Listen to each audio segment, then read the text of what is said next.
Recall from our last video that we are traveling in southern Colorado, working our way west over the Rocky Mountains.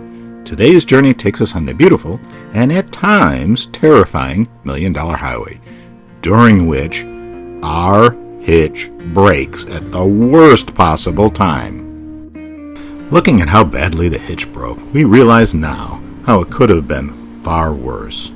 That is little consolation as we look at our hitch, as there is no doubt we are not moving the RV again until we get this repaired. We really are fortunate to find a very talented mobile welder who, along with his crew, comes to our aid. The $1 Million Highway is both scenic and terrifying. It is arguably one of the top 5 prettiest drives in the U.S. What is not debatable is that the driver must remain completely focused while driving this road, as there are too many places along the road which can take a life, and has done so far too often. The highway frequently lands as one of America's most dangerous roads. The road is unforgiving to drivers that are inattentive or careless. I just really need you to focus right now, okay? Okay. This is due to the large sections with sheer drop-offs and no guardrails, as well as many narrow sections and hairpin turns. Our hitch breaking could not have happened in a worse place. There is no place to stop along this section of the highway. Heading up the mountain here is not a whole lot more difficult than any other mountain road. Our new truck, Dwight, has the Cummins HO motor, and it is not working very hard to pull the trailer up. A few more RPMs and a lot more gas, but ascending the inclines is not much of a challenge. Going up does require paying strict attention on the turns to avoid crossing out of our lane, but it really isn't any more of a challenge than any other mountain road. That is, until we crest the top and come to the sign indicating a hairpin turn ahead.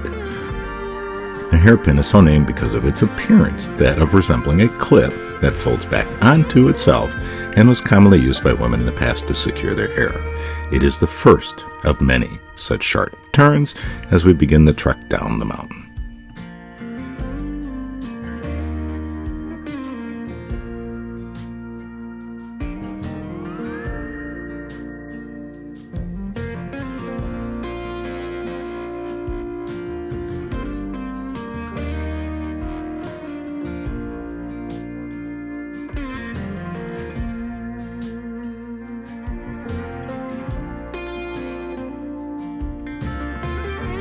Sorry for the poor quality of these videos. It is not my purpose to document the $1 Million Highway. There are a lot of videos which do a very good job at this.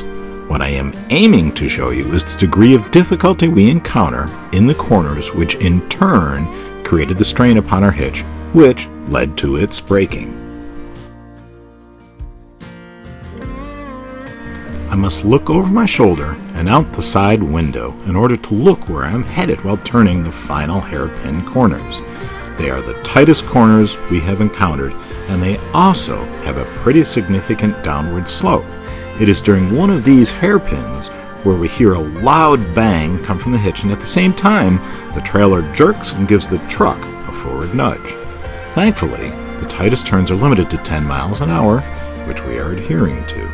After this, we are on largely straight roads into town, and from there to our campground.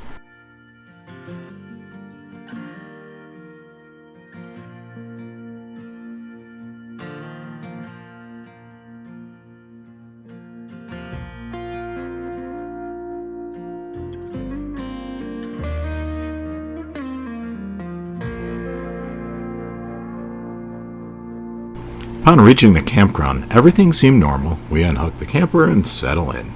That is, until Patty lets out a blood-curdling screech, and then we see the shape that our hitch is in. We are really, and I mean really, fortunate to find a high-quality and affordable mobile welder, Braydon Jones, who comes out on very short notice. Ken and Patty's Travels. Ken and Patty's Travels. Yeah, we got a card for it if you want to look us up. You're going to be on there eventually. We'd love to check it out. How many states have you guys been to? We've been to like 43. 43? Yeah, so... Have you guys traveled overseas and stuff? Or We did previous to the RV, but now we only want to, stay within the state? where I can drive. Yeah.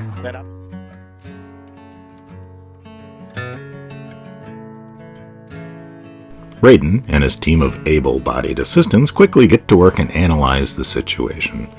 The initial aim was to weld the broken arm in place, but upon close inspection, that idea is completely altered. I bet. Do you need me to loosen anything? Well, I'm thinking we need to pull this whole piece. That's what I was wondering. Because if you look underneath here, you got broken welds all through this. All right, let's do that. Okay. All right, let's do that. Closer inspection shows a number of broken and cracked welds. We did contact the hitch vendor, Propride, and they said the only time they had ever heard of a hitch breaking was due to the lower chain being routed over the weight distribution bar rather than running under the bar. Their view is that the chain resisted the unit from being able to pivot during the tight turns and thus the breakage. Checking the chains is now part of our pre-move checks. Yeah, and I think you got to hold both sides if I recall.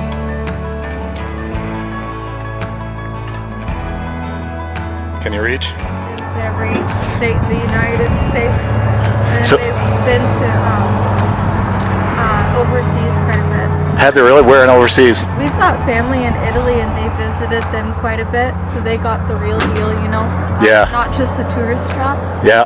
It was funny. They said that their water wasn't very good, so for breakfast they'd have like hard bread and wine. Yeah. For lunch they'd have a light lunch and wine, and dinner is a whole feast that lasted till midnight and Yeah. a whole lot of wine. Yeah, I know. Thank you for watching our video. We know your time is valuable. If you liked this content, we have a favor to ask of you. Please hit the like button, and if you want to see more of these, we'd love it if you'd subscribe to our channel. And we appreciate any comments that you'd care to add. Yeah. Yeah, we're all sorts of. You are busted, sir. How'd you break it? The chain, it got around these, and Yeah, it shouldn't, I mean, it's a beast. I won't tow without this thing. right. Yeah, look at all that there you got. Oh yeah, we tore it up. Yeah. Okay, we're gonna rebuild that. All right, so let's see how bad is this gonna be. Sit down here for now. Set up sawhorses out back and do that. Yeah, this is gonna be the better method than They're trying in the to. back, right? They're a little tired, so let me do it. They're finger pinchers. I know they are. Got it. But yeah, we'll go ahead and do that. We'll set it up on sawhorses and repair it like that. Sounds good. Just like I said, I'll start by tacking, and then we'll clean that, do a good back bevel, all that, weld it up, and then we'll fish plate it and look at fish plating this one for you. Yeah, now that it's wide open, you can do that. Right. Yeah. But yeah, I wouldn't feel right going down the road like that. That would be the next The road you're on was the hairpin turns too when it broke. Over red. Yeah. Woo!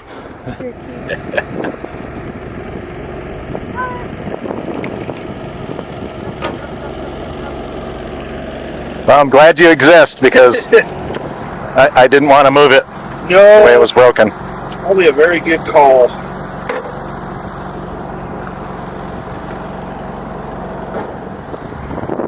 Saws them back shut on this one right here for sure. Yeah. I can. Yeah. Just to try to help, because I think I can. Oh yeah. So, Hey. yep. Yeah, that's what I'll put a clamp right there and before we weld it shut. Fire up a grinder. What started out as a simple repair has turned into a complete rebuild of the part. Virtually every weld on the part is redone. Besides all the welds being redone, they are also built up. As a second measure of improving the strength of the part, Braydon welds plates to both sides of the arms, more than tripling the thickness of the point of the part where this failure occurred. I do still love the hitch and how it performs, but I must say, we now carefully check the condition of the hitch before, during, and after we move.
Not pretty at the moment, but a heck of a lot stronger.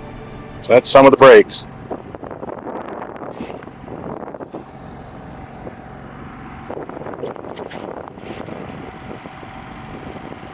It's amazing we didn't have major failure.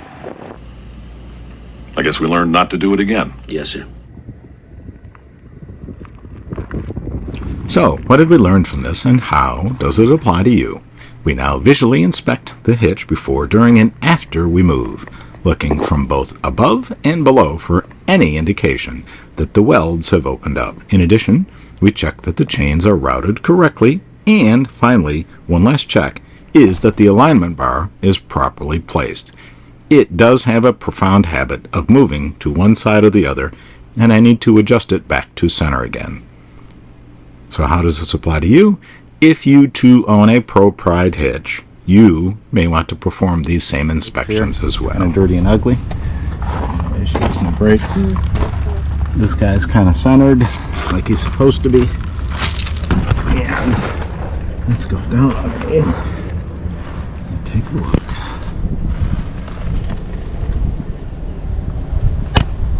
And I think we are okay.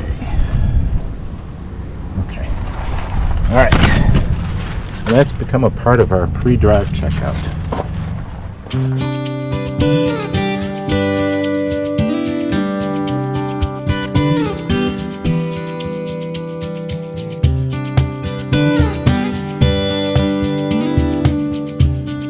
Thank you very much. We greatly appreciate your taking your time to watch this video. In our next video, we take you with us as we travel to another wonderful park, Black Canyon of the Gunnison, one of our newest national parks.